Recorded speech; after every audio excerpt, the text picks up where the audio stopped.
अस्सलाम वालेकुम जी। मैं तमाम मीडिया के दोस्तों का शुक्रिया अदा करता हूं कि वो मेहदी काज़मी साहब के साथ जुड़े रहे हैं, उनकी सपोर्ट बने, इस केस पे नज़र रखे हुए हैं। आपके इल्म है कि परसों सुप्रीम कोर्ट के सामने हमने हमारी दरख्वास्त इस कंडीशन पे या इस दरख्वास्त की प्रेयर के साथ हमने विड्रॉ की कि सुप्रीम कोर्ट हमारे राइट को रिकगनाइज़ करे कि जो मेडिकल रिपोर्ट पेश की गई है हाई कोर्ट के सामने वो इम्प्रॉपर है, वो एक सिंगल एक्सपर्ट की बनी हुई है, वो प्रॉपर मेडिकल बोर्ड की नहीं बनी हुई, तो उसको चैलेंज करने का हमें राइट दिया जाए। और हाई कोर्ट ने उस एज सर्टिफिकेट के हवाले से कोई भी अगर ऑब्जर्वेशन की हैं तो वो हमारे रास्ते में कोई रुकावट खड़ी ना करें।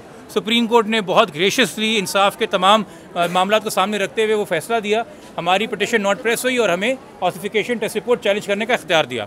हम आपके इल्म में हैं कि जब ये पहली बार रिपोर्ट 7 तारीख को तैयार हुई थी, मेहदी काज़मी साहब उसी दिन 7 तारीख को हेल्थ सेक्रेटरी के सामने ये रिपोर्ट चैलेंज कर चुके थे, मगर चूँकि 8 तारीख को हाई कोर्ट का फैसला आया था जिसमें उस मेडिकल रिपोर्ट को ऑन रिकॉर्ड ले लिया गया था, तो हेल्थ सेक्रेटरी ने फिर उसके बाद मज़ीद पेशरफ नहीं की उस एप्लीकेशन पे।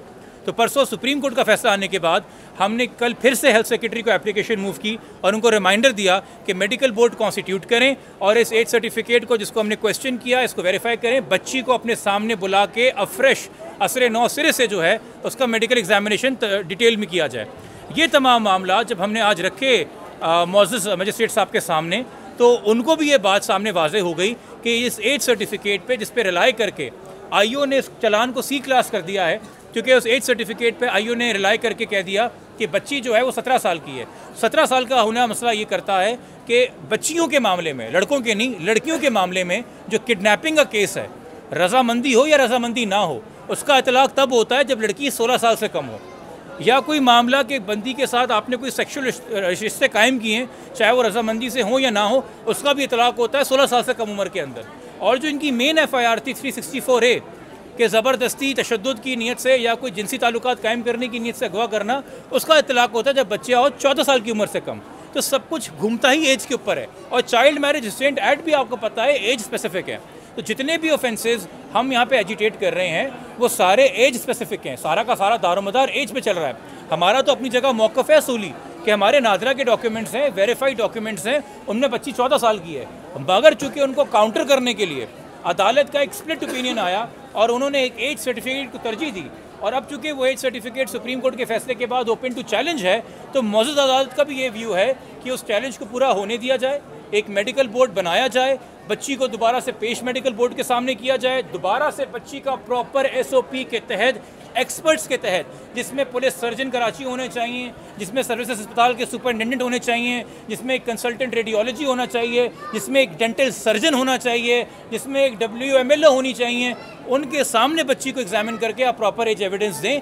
फिर अदालत इस बात की मिजाज होगी कि वो देखे कि कौन सा एज एविडेंस सही है, चूँकि हो सकता है कि जो नया मेडिकल बोर्ड का एज एविडेंस आए वो हमारे नादरा के डॉक्यूमेंट को प्रूफ कर दे और बच्ची 14 साल की साबित हो जाए और ये सारे जो जराइम का तलाक हो जाए। इस मौके के ऊपर मैं आपके तवस्सुस से दोबारा ज़िम्मेदारी का एहसास बहुत ही मोतबाना तरीके से दिलाना चाहूँगा इस सूबे की पुलिस को।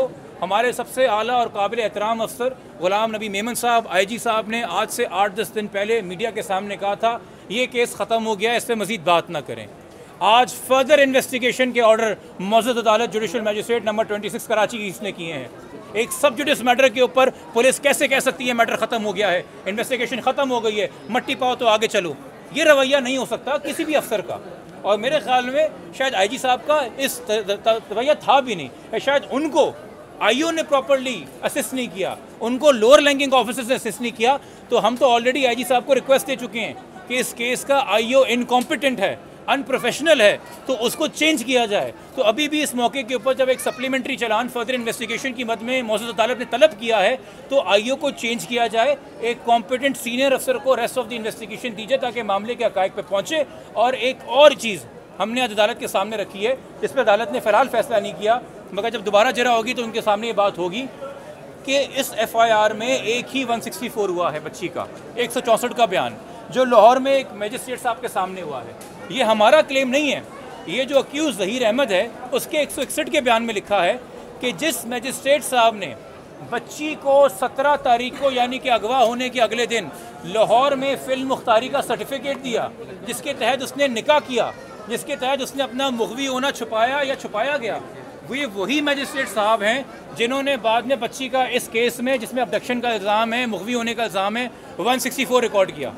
अगर मजिस्ट्रेट साहब के अपने एफिडेविट से ये निकाह वजूद में आया है, यानी कि उस निकाह के वो विटनेस हो गए हैं। तो जिस केस में वो खुद विटनेस हैं, उस केस में वो बच्ची का एक बयान कैसे रिकॉर्ड कर सकते हैं? ये चीज़ भी अदालत के सामने होगी और मौजूद अदालत इसके ऊपर गौर करेगी। मगर आज ऑसिफिकेशन और मेडिकल बोर्ड की बेसिस के ऊपर फर्दर इन्वेस्टिगेशन, मज़ीद तफ्तीश ऑर्डर हो गई है, सप्लीमेंट्री चालान तलब कर लिया गया है और मेडिकल बोर्ड बनाने को हेल्थ सेक्रेटरी को कहा गया कि हमारी जो दरख्वास्त है उसको रखते हुए सामने in according with law medical board बनाया जाए। सर, ये बच्ची के मेडिकल के लिए अब उसको कराची लाया जाएगा, किन असूल पर, किन कानून के मुताबिक होगा? देखिए, आईओ साहब जो कि इन्वेस्टिगेशन कर रहे हैं, तो इन्वेस्टिगेशन पूरा करने के लिए वो समन कर सकते हैं बच्ची को, चूँकि वो प्रोसिक्यूशन विटनेस है। अगर बच्ची उनके सामने पेश नहीं होती तो आईओ साहब मजिस्ट्रेट साहब से रब्ता करेंगे, जो उनके NBW non available warrant issue करेंगे, फिर वारंट के तहत जो है बच्ची को यहाँ लाया जा सकता है। अच्छा, अदालत ने सर ये भी रिमार्क दिए कि सुप्रीम कोर्ट ने इस तरह एक तरह तो हाई कोर्ट के फैसले को कलअदम करार दे दिया है। नहीं जी, ये उन्होंने नहीं कहा है। उन्होंने कहा है कि जो एज सर्टिफिकेट के हवाले से ऑब्जर्वेशंस हैं वो बिल्कुल आप कह लें कि उसका इम्पैक्ट और असर ख़त्म कर दिया है, उससे अब मैं इन्फ्लुएंस में नहीं आ सकता या मैं उसको एज परसुएसिव वैल्यू नहीं ले सकता। वो तो खुद सुप्रीम कोर्ट ने अपने ऑर्डर में कहा है। मेरे ख्याल में फैसले को कलअदम करार दे दिया है, ना ऐसी इंटरप्रिटेशन मजिस्ट्रेट साहब ने की है और ये मेरे ख्याल में गैर मुनासिब होगी। अच्छा साहब, आज बताएं कुछ, आज मतलब एक अच्छी प्रोग्रेस हुई है, अच्छी पेशरफ्त हुई है सर, आगे आप कुछ कहना चाहते हैं? इधर आ जाओ जी। जैसा कि आप सब ने देखा कि जिब्रान भाई ने बड़े ज़बरदस्त दलाइल दिए वहाँ पे और बड़ी अच्छी जो है वो प्रोग्रेस हुई है केस में। और जो अब जो मेडिकल बोर्ड है वो दोबारा बनेगा और बच्ची का मेडिकल दोबारा होगा और हम यही चाह रहे थे उस वक़्त, जिसको जिब्रान भाई ने जो है वो आज सक्सेसफुली अप्लाई किया है। अच्छा, मेरा जिब्रान साहब आपसे सवाल है कि मैं पीछे बैठी हुई थी तो वाज़े तौर पे सुन नहीं सकी। आपने हिंदुस्तान पाकिस्तान के कोई अगवाकारों के जो कोई लॉ है या स्टेटमेंट है उस हवाले से बहुत ज़बरदस्त दलाइल दी है, थोड़ी सी मुझे उसकी तफसील बता दीजिए। देखिए, पाकिस्तान का जो पीनल कोड है और जो इंडियन पीनल कोड है वो अंग्रेज़ों के ज़माने का बना हुआ है। हमारे जो मुग़वी होने के, अगवा करने के जो कवानीन है सेक्शन 361 वो इंडिया पाकिस्तान में सेम है। फ़र्क इतना है कि इंडिया में कहा जाता है कि लड़की अगर 18 साल से कम हो तो उसको वर्गला के अगवा किया जा सकता है, और पाकिस्तान में है कि लड़की अगर 16 साल से कम हो उसको वर्गला के किया जा सकता है। मैंने जो इंडियन सुप्रीम कोर्ट के जजमेंट्स आज रखे हैं अदालत के सामने, वो वर्गलाने के हवाले से कहते हैं कि जहाँ बच्ची कानून के मुताबिक, जो कानून में एज डिफाइंड है, उससे कम हो तो बच्ची की रजामंदी अदालत के सामने कोई कंसिड्रेशन ही नहीं है, क्योंकि अदालत कानून ऑलरेडी अज्यूम करता है कि बच्ची वर्गला के बहकावे में आके घर से गई है। तो बेशक आपने बच्ची को बगैर से घर गए हुए घर से बाहर बुलाया हो और घर से दूर एक मुकाम पे बुलाया हो, मगर इस मोटिवेशन और इस बहकावे के मुताबिक बुलाया हो कि तुम एक बार वालिदैन का घर छोड़ दो, तुम्हें मैं ऑल्टरनेट अकोमोडेशन दूंगा, मैं तुम्हें उसकी जगह घर दूंगा, साथ दूंगा, शेल्टर दूंगा, साया दूंगा, यानी कि बच्चे को एक मोटिवेशन, एक आसरा देना, वो किडनैपिंग के ज़ुमरे में आता है। ये इंडियन सुप्रीम कोर्ट के जजमेंट्स भी मैंने आज रखे हैं। पाकिस्तान फेडरल शरीयत अपीलेट बेंच जो सुप्रीम कोर्ट के साथ है जुड़ी हुई, उसके जजमेंट्स रखे हैं। फेडरल शरीयत कोर्ट के मैंने फैसले रखे हैं कि बच्ची का तो मेंटल स्टेट आपने देखना ही नहीं है, और बच्ची की स्टेटमेंट कि मैं अपनी मर्जी से गई हूँ ये मैटर ही नहीं करती अगर बच्ची अंडर 16 है, और अबडक्शन का ऑफेंस तो वैसे ही बनता है। और इसको फ़र्क किया जाए, देखें, मुगविया बच्ची हुई है, अगवा बच्ची हुई है 16 तारीख को, वो ऑफेंस उस दिन हो गया था। शादी आती है वजूद में मुबैना तौर पर 17 तारीख को, वो एक डिफरेंट ऑफेंस है। इन दोनों को अलग रखना है। और इसके ऊपर भी सुप्रीम कोर्ट के जजमेंट्स हैं कि निकाह एक बार चाइल्ड मैरिज में हो जाए, वो निकाह की वैलिडिटी तो आप फैमिली कोर्ट में चैलेंज करेंगे, वो डिसाइड करेगा, मगर सज़ा अपनी जगह है चाइल्ड मैरिज की। तो ज़रूरी नहीं कि अगर लड़का जेल जाता है तो निकाह ख़त्म हो रहा है, उस निकाह को ख़त्म करने के लिए हमें फैमिली कोर्ट जाना होगा, बट सज़ा अपनी जगह है चाइल्ड मैरिज की। तो अबडक्शन एक है, पंजाब के कानून के अंदर 6 महीने, हमारे कानून के अंदर 3 साल है, ठीक है। अब ये हमारे आर्गूमेंट्स है कि इसके अंदर सिंध का कानून लगना चाहिए। वो अगर वो बात की बात है, फिलहाल तो मेडिकल रिपोर्ट अब आने दें। आप कह रहे थे कि बच्ची क्योंकि चाइल्ड है तो ये जिना का केस बनेगा ज़हीर के ऊपर। देखिए, उस हवाले से कोई MLO कंडक्ट नहीं किया, सिर्फ MLO जो हुआ है या मेडिको लीगल एविडेंस अभी तक हुआ है वो एज को लेके हुआ है। बच्ची के ऊपर क्या तशद्दुद के निशानात हैं, क्या बच्ची को टॉर्चर किया गया है, क्या बच्ची को क्या कहते हैं बलूगत हो गई है जिस्मानी तौर पे जो मेडिकल में होती है, इस हवाले से तो मेडिकल कंडक्ट ही नहीं किया गया बच्ची का, ना रिकॉर्ड पे लाया गया। तो आपने कैसे डिटर्मिन कर लिया कि बच्ची किसी भी तशद्दुद से आज़ाद है, या बच्ची इवन बलूगत की हालत में भी है कि वो निकाह के लिए हामी करेगी अगर आप वो इंटरप्रिटेशन कानून की लेना चाहें तो हम तो गुजारिश करेंगे कि आप जब बच्ची का ऑसिफिकेशन टेस्ट और मेडिकल बोर्ड हो, वो मुकम्मल तौर पे कॉम्प्रिहेंसिव रिपोर्ट बच्ची के हवाले से दें। आपने एक चीज़ और बताई कि बच्ची ने दरख्वास्त दी है कि मेरे वालिद ने और कज़न ने मुझे आके तशद्दुद किया है, और दूसरी मेरी बात ये कि बच्ची 16 को कराची से निकलती है, 17 को पहुँचती है, 17 को ही निकाह हो गया और 17 को ही उनका जजमेंट आ गया, तो आप लोग इस चीज़ को चैलेंज करेंगे? देखिए, देखिए वो तो जो उनका 17 को एक जजमेंट नहीं आया था, 17 को एक एफिडेविट मिला था फ्री विल का, इस पर जज साहब ने बच्ची का ज़बानी बयान लिया और बोला कि तुम आज़ाद हो, तुम जाओ अपने फैसले करो। उस एफिडेविट के पास जाके उसने शादी की मुबीना तौर पे, हमें ये समझ में आ रहा है। जो दूसरी चीज़ जो आप बात कर रही हैं कि बच्ची ने एक अदालत ने बयान दिया कि मेरे वालिद ने और मेरे कज़न ने मुझ पर हमला किया, वो बयान ये देखिए यहाँ पे प्लानिंग नज़र आती है, यहाँ पे अगवाकारी नज़र आती है और यहाँ पे क्रिमिनल माइंड नज़र आता है। एक 14 साल की बच्ची को नहीं पता कि अदालत को चकमा कैसे देते हैं, अदालत को मिसगाइड कैसे करते हैं। हुआ क्या है, 16 को बच्ची को यहाँ से ले जाया गया है, 17 बच्ची लाहौर में पहुँची है, 17 को एक एफिडेविट और फ्री विल हासिल करके निकाह किया गया है, 18 को एक मजिस्ट्रेट साहब जो दूसरे मजिस्ट्रेट साहब हैं उनकी अदालत के अंदर CRPC 200 के तहत, यानी कि प्राइवेट कंप्लेंट, या आप FIR कर सकते हैं या आप एक प्राइवेट कंप्लेंट कर सकते हैं। प्राइवेट कंप्लेंट एक मजिस्ट्रेट गुलाम मुर्तज़ा विर्क साहब के सामने फ़ाइल की, जिसमें बच्ची ने ऑन ओथ ये कहा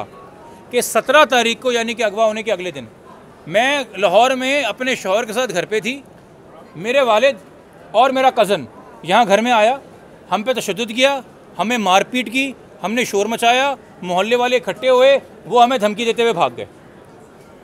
ये बयान रिकॉर्ड करने के बाद जज साहब ने कहा कि ठीक है, बाकी का बयान मैं आपका 1 महीने बाद रिकॉर्ड करूँगा, ये जो आप कंप्लेन कर रही हैं। 1 महीने बाद वो बच्ची और वो मुल्ज़िम पेश ही नहीं हुए और वो नॉन प्रोसिक्यूशन में ख़त्म हो गया।